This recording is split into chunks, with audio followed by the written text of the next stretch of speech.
After leaving, Lamthan brought effort to the eagle tribe. She had already mastered many healing and defensive spells. Lamthan looked at the injured raptors and asked, "Can you heal them?" Ephra answered confidently, "Don't worry, my lord. These external injuries are easy to fix. By dear magic, healing rain." A sheet of emerald green rain fell from the sky, spreading over half of the eagle tribe. In a single cast, it began to mend all the wounds of the injured raptors. As they watched their injuries slowly close, the eagle people cried out in astonishment, "Oh my gods, this is healing magic. I feel my strength returning. Thank you, Lord Goblin Lynchang. You saved me."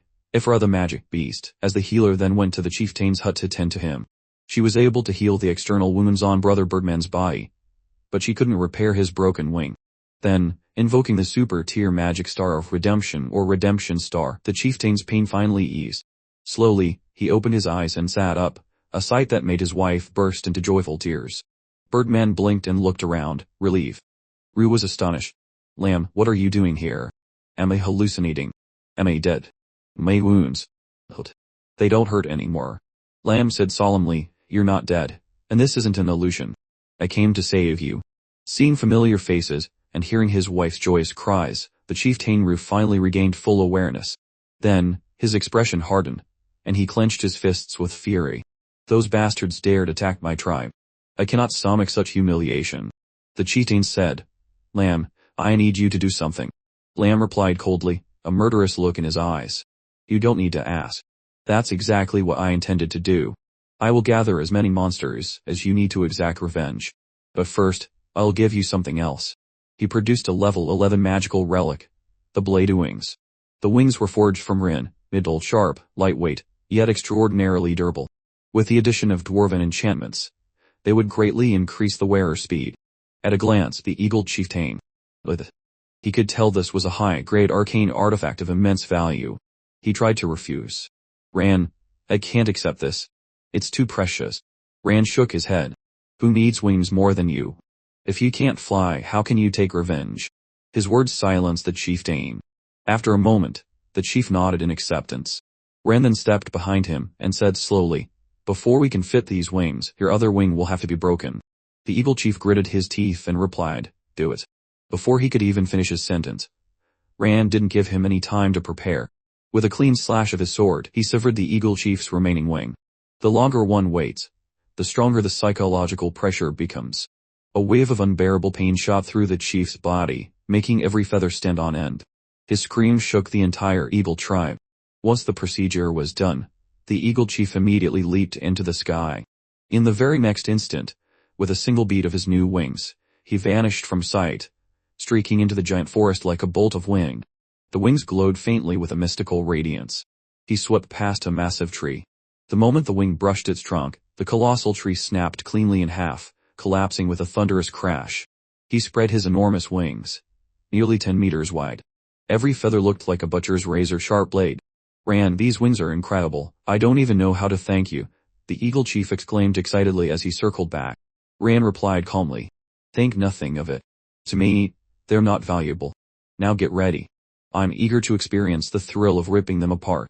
"I've been waiting for this moment," the eagle chief growled, his razor-sharp eyes fixed on the horizon. "The flames of vengeance are burning." Afterward, Ran then returned to inform the tribe to prepare for war. He also took the opportunity to test some of the magical tools he had acquired. He didn't want to embarrass himself later by not knowing how they were. The lakes region of the Grand Templelands. This area was rich in natural resources, especially water, rivers, and lakes scattered everywhere. Beneath those calm, quiet surfaces lurked countless ferocious and terrifying aquatic monsters. At this moment, a low-level monster, a big dragonfly, was dipping its tail into the water, laying eggs on the lake's surface. The very instant its tail touched the water, a webbed hand shot up from below, grabbing the dragonfly's tail. It belonged to the ruler of the Western Lakes, a member of the water god tribe. Humanoid in appearance, but with the body of a fish, it moved with terrifying speed in the water. "This is egg-laying season for the big dragonflies," the eagle chief explained from a large rock jutting out of the hillside. "Aquatic monsters love eating their eggs. Don't be fooled by the calm surface. There are tons of monsters hiding beneath it." Behind him stood Lamia, his group, a horde of goblins, and the elf queen. Debu the berserker scratched his head. "Fight underwater, but I can't swim." Lamia narrowed his eyes, his expression dark. Good. Then we'll develop a tribe of goblins born with the ability to swim. These water monsters will make excellent breeding stock. But how do we lure them out? The elf queen said helplessly.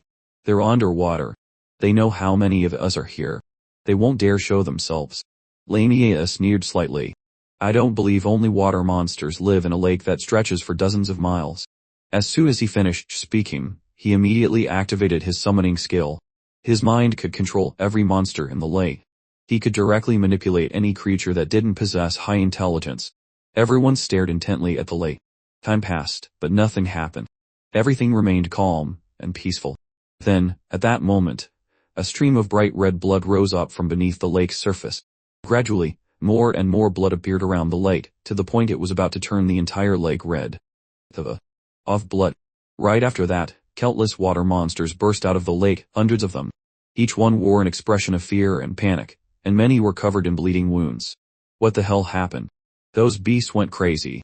The moment they saw me, they rushed in to bite. I killed a whole bunch of them, and they still didn't stop. They kept chasing me. So, what if you got chased by low-level monsters? I got swallowed whole by a giant fish monster at the bottom of the lake. If I hadn't crawled out through a hole in its skin, I'd be dead right now. At that moment, the water monster lord leaped out of the water. His entire body was packed with bulging muscles. A ferocious, fish-like face twisted with rage. The moment he stepped onto land, he shifted into a semi-human form, standing upright on two legs. In his hand, he casually carried a giant crocodile behemoth. The water monster lord's expression was terrifyingly dark. He tightened his grip. Ratty. The grade 7 monster was crushed to death instantly. This is bad, he growled. Someone is controlling these beasts. Water monster lord. Level 90. 2700, strength 880, defense 740, total combat power 430. At this moment, Liam and his companion stepped forward. The eagle spoke coldly. Didn't expect you to be smart enough to notice. The water monster lord froze for a second. Then, once he saw who it was, he burst out laughing with contempt. Haha. Isn't this the little chick I plucked bald a few days ago? So, your feathers finally grew back, and you even brought your buddies. His gaze shifted to the goblins behind them, and his expression grew even more disdainful. Good. Good. So he called for reinforcements. But what's wrong with your eyes? You brought a bunch of worthless goblin trash to kill me. Lord, look, humans. A woman. A water monster popped its head forward, eyes locked onto Alice, overflowing with lust and hunger. Only then did the water monster lord notice her. He licked his lips. Looks like we've hit the jackpot. Capture that woman. The moment he finished speaking, the water monsters all went berserk and charged toward Lion's group. But Lion simply released a low, rumbling roar. The shockwave blasted outward, rebounding straight into the monsters. Blood sprayed from their ears and noses. Their minds went blank, and they collapsed unconscious across the shore. Liam said coldly, kill the males for grilled fish. Keep the females. Immediately, the goblins behind him charged forward,